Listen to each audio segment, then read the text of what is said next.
Children, welcome back to the English class.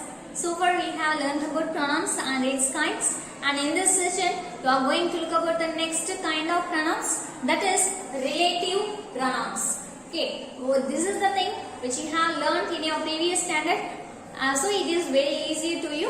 Okay, now listen, what is a pronoun?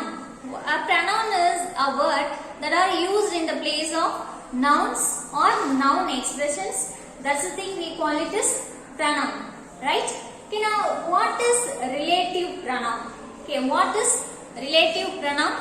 Okay, it shows a relation between the remaining part of the sentence, okay, from one word to another word. Okay, அதாவது பாத்தீங்கன்னா ஒரு வேர்டுக்கும் இன்னொரு வேர்டுக்கும் இல்ல அந்த relationship அந்த சென்டென்ஸ்ல இருக்கக்கூடிய ஒரு வேர்ட்ஸ்க்கும் அந்த சென்டென்ஸோட ரிமைனிங் பார்ட்டுக்கும் இருக்கக்கூடிய இந்த ரிலேஷன்ஷிப்பை சொல்லக்கூடிய அந்த வேர்டை தான் நம்ம என்னன்னு சொல்லுவோம் அப்படின்னு பாத்தீங்கன்னா ரிலேட்டிவ் ப்ரொனவுன்ஸ் அப்படின்னு சொல்லுவோம்.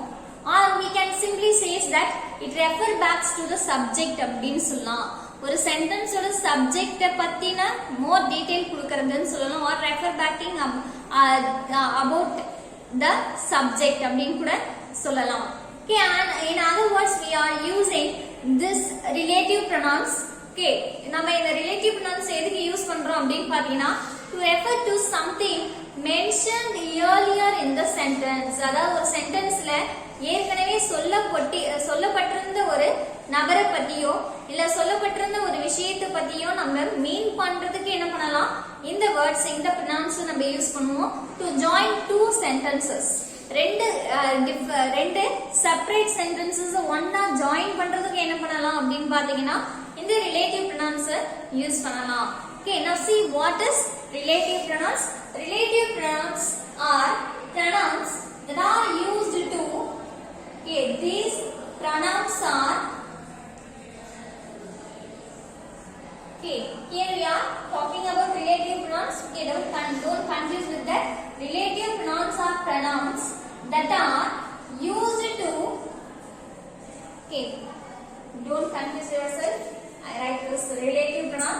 Okay, now relative pronoun ne எழுதுறேன். Relative pronouns are pronouns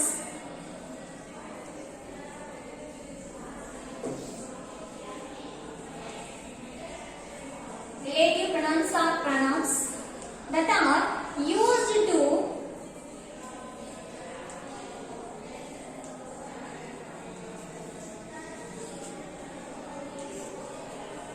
used to refer to something mentioned. Okay, used to refer to something mentioned in the sentence. Okay, that to something mentioned earlier in the sentence.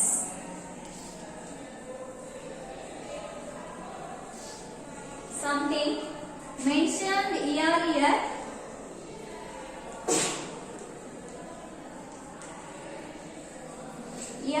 in the sentence,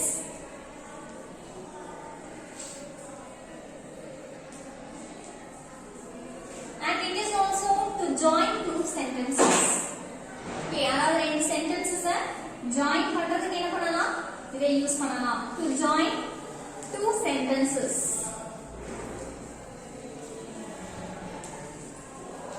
Okay, ரெண்டு சென்டென்ஸ்ல என்ன பண்ணலாம், join பண்றதுக்கும் இதை use பண்ணுவோம். அதே சமயம் ஏற்கனவே அந்த சென்டென்ஸ்ல சொல்லப்பட்டிருந்த ஒரு விஷயத்தை பத்தி எக்ஸ்பிளைன் பண்றதுக்கும் நம்ம இந்த வேர்ட்ஸ் யூஸ் பண்ணுவோம். இல்லனா ஒரு பர்சன்ஸ் பத்தி ஏற்கனவே பேசப்பட்டிருந்த அந்த பர்சன்ஸ் பத்தி இன்னும் எக்ஸ்பிளைன் பண்றதுக்கு என்ன பண்ணுவோம், இந்த pronouns நம்ம யூஸ் பண்ணுவோம். இதுல எதெல்லாம் அந்த pronouns அப்படின்னு பாத்தீங்க அப்படின்னா we can say that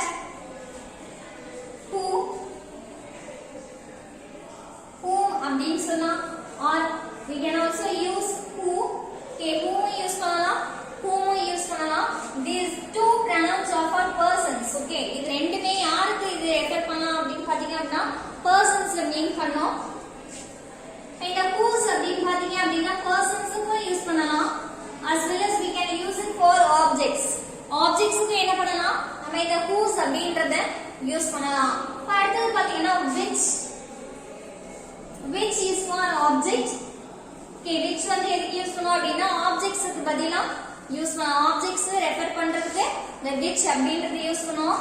அடுத்து that அப்படின்றது it is suitable for both the persons as well as objects. Okay, இது வந்து personsக்கு யூஸ் பண்ணலாம், objectsக்கும் யூஸ் பண்ணலாம். Okay, now see one by one with the examples. Okay, இது வந்து எல்லாத்துக்கும் ஒரு examples பார்க்கலாம். Now look at our first thing, that is who or whom. இப்போ இந்த இடத்துல whoக்கு என்ன examples சொல்லலாம் அப்படின்னு பாருங்க. Kavitha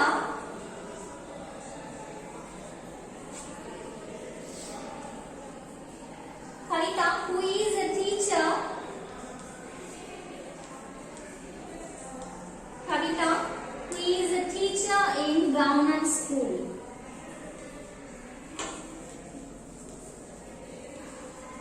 Who is a teacher in government school. Now see here in the sentence we are using the word who. In இடத்துல whoன்றதை நம்ம use பண்ணிருக்கோம். ஏன் இந்த இடத்துல whoன்றதை யூஸ் பண்ணிருக்கோம் அப்படின்னு பாத்தீங்கன்னா Kavitha, here we are talking about the only one person. இவங்களை பத்தி மட்டும் தான் நம்ம பேசுறோம். இப்போ இந்த இடத்துல நம்ம என்ன சொல்லிருந்தோம், இந்த ரிலேட்டிவ் ப்ரொனவுன்ஸ் எல்லாமே சப்ஜெக்ட் தான் ரெஃபர் பண்ணும். ஓகே, அதாவது பாத்தீங்கன்னா whoன்றது சப்ஜெக்ட் பத்தி பேசும், ஆனா இந்த இடத்துல whom அப்படின்றது ஆப்ஜெக்ட் பத்தி ரெஃபர் பண்ணும். நம்ம யூசுவலா நம்ம சொல்லிருப்போம் இல்லையா, who for subject, whom for object அப்படின்னு சொல்லுவோம். இப்போ இந்த இடத்துல பாத்தீங்கன்னா Kavitha is a teacher in government school அப்படின்னு சொல்லுவோம். இப்போ இவங்க வந்து கவர்மெண்ட் ஸ்கூல்ல டீச்சரா இருக்கா கவிதா அப்படின்னு நம்ம சொல்லுவோம் இல்லையா. இப்போ இந்த இடத்துல பாத்தீங்கன்னா கவிதாவை பத்தி தான் நம்ம பேசணும். இப்போ இந்த இடத்துல who is the subject in the sentence அப்படின்னு பாத்தீங்க அப்படின்னா Kavitha is the subject in the sentence. இந்த இடத்துல யாரு சப்ஜெக்ட் அப்படின்னு பாத்தீங்கன்னா கவிதா தான் சப்ஜெக்ட் இல்லையா. இப்போ இந்த இடத்துல இவங்களை பத்தி தான் பேசுறோம். அப்ப இந்த நவுனுக்கு பதிலா கவிதா அப்படின்ற நவுனை தான் நம்ம எக்ஸ்பிரஸ் பண்றோம் இல்லையா.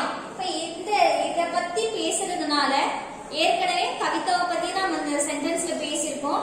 அவங்களை பத்தின மோர் டீடைல்ஸ் இவங்களை ரெஃபர் பண்றதுக்கு தான் நம்ம என்ன பண்றோம், இந்த ரிலேட்டிவ் ப்ரொனவுனான who அப்படின்றத யூஸ் பண்றோம். Kavitha who is a teacher in government school அப்படின்னு சொல்லுவோம். Okay, are you all clear with this thing? Okay, now coming to the next example. Whom அப்படின்றது எந்த இடத்துல வரும் அப்படின்னு சொல்லிருந்தோம், ஒரு பர்சனை ரெஃபர் பண்ணோம் அப்படின்னு சொன்னோம் இல்லையா. இப்போ இதுக்கு என்ன சொல்லலாம் அப்படின்னு பாத்தீங்க அப்படின்னா what was the name of the person? What was the name of the person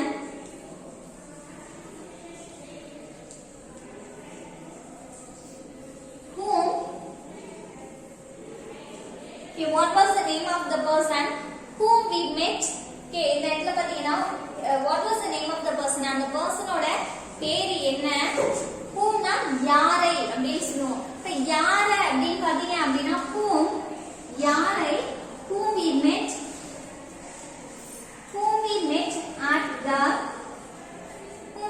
at the metro station today.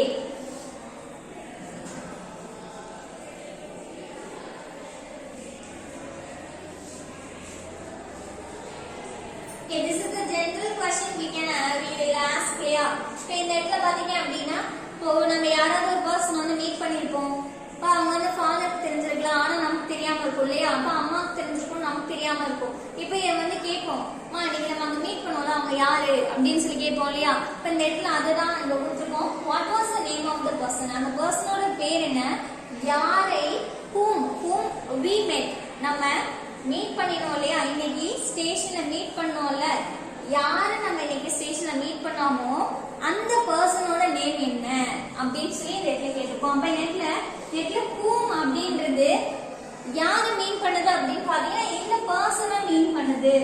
அப்ப இவங்க தான் என்னவா இருக்காங்க, அந்த whomன்றது எதை ரெஃபர் பண்ணோம் அப்படின்னு சொன்னோம், ஆப்ஜெக்ட் பிளேஸ்ல இருக்கிறச்சு நம்ம என்ன பண்ணலாம், whom அப்படின்றத இந்த whom அப்படின்றக்கூடிய இந்த ரிலேட்டிவ் ப்ரொனவுன் நம்ம இந்த இடத்துல யூஸ் பண்ணுவோம். who for subject and whom for object அப்படின்னு சொல்லுவோம். இது ரெண்டுமே பர்சன்ஸ்க்கு என்ன பண்ணலாம், யூஸ் பண்ணலாம் அப்படின்னு நம்ம சொல்லிடணும் இல்லையா. அடுத்து பாத்தீங்கன்னா whose அப்படின்றது என்ன அப்படின்னு பாத்தீங்கன்னா யாருடையது அப்படின்னு அர்த்தம் இல்லையா. யாருடையது அப்படின்றதுக்கு என்ன எக்ஸாம்பிள் சொல்லலாம் அப்படின்னு பாருங்க.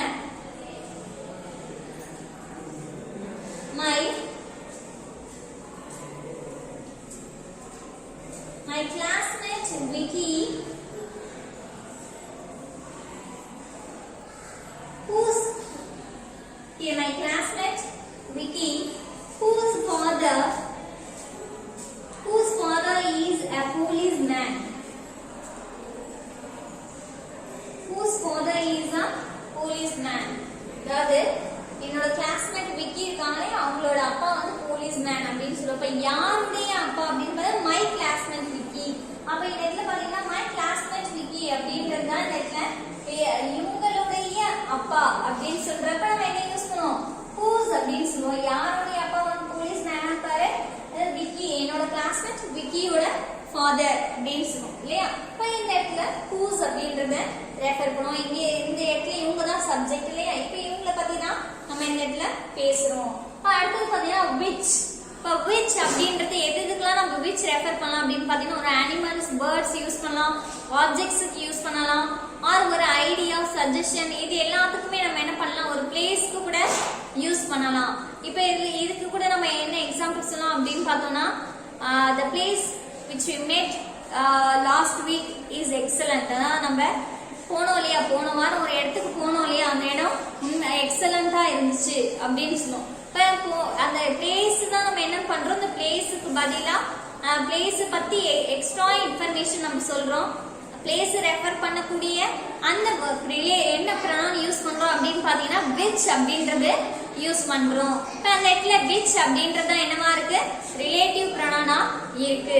இப்ப இதுக்கு என்ன எக்ஸாம்பிள் சொல்லலாம் அப்படின்னு பாத்தீங்க அப்படின்னா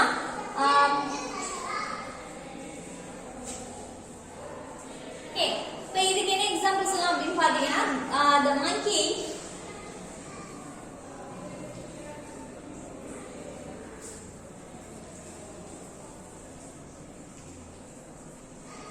monkey which is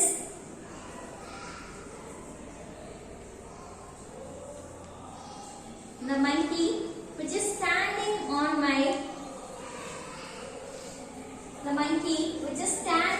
my garden wall.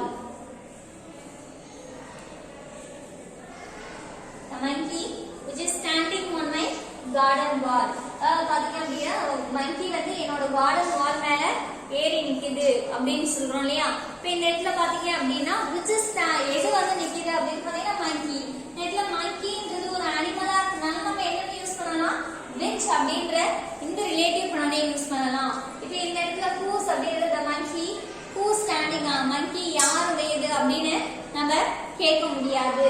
அப்ப இந்த இடத்துல ஆப்டான ப்ரொனவுன் என்ன அப்படின்னு பாத்தீங்கன்னா இந்த சென்டென்ஸ்ல இவங்கள பத்தி தான் நம்ம மோஸ்டா எக்ஸ்பிளைன் பண்ணிருக்கோம். இப்ப இவங்கள பத்தி தான் பேசணும் அப்படின்றப்ப இந்த which அப்படின்றது இங்க இருக்கக்கூடிய இந்த சப்ஜெக்டான இந்த monkey-ய தான் மீன் பண்ணும். அடுத்தது பாத்தீங்கன்னா that. that அப்படின்றது ஒரு பர்சனுக்கு யூஸ் பண்ணலாம் அப்படின்னு சொன்னோம், இல்லனா ஒரு ஆப்ஜெக்ட்டுக்கு யூஸ் பண்ணலாம் அப்படின்னு சொன்னோம் இல்லையா. இப்ப இதுக்கு என்ன எக்ஸாம்பிள் சொல்லலாம் அப்படின்னு பாருங்க.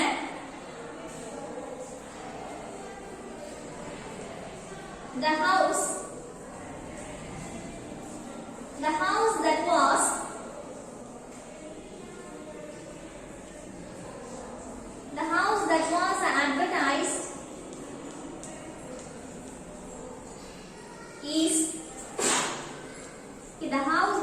advertised is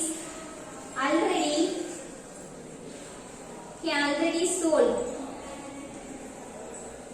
The house that was advertised, அதாவது advertisement கொடுத்த அந்த வீடு வந்து ஏற்கனவே வித்தாச்சு அப்படின்னு சொல்றாங்க இல்லையா, is already sold அப்படின்னு கொடுப்போம். இப்ப இந்த இடத்துல பாத்தீங்க அப்படின்னா that அப்படின்றது எதை ரெஃபர் பண்ணுது, ஆப்ஜெக்ட் ஆன the house தான் ரெஃபர் பண்ணுது. house is a object இல்லையா. இப்ப இந்த இடத்துல the house தான் நம்ம மீன் பண்றோம். that அந்த வீடு, அதாவது அட்வர்டைஸ்மெண்ட்ல கொடுத்த அந்த வீடு sold பண்ணிட்டாங்க அப்படின்னு சொல்றோம். இப்ப these are the relative pronouns we have here: who, whom, whose, which and that. Okay, I hope you all understand this thing. If you have any doubt you can ask me. Thank you for watching.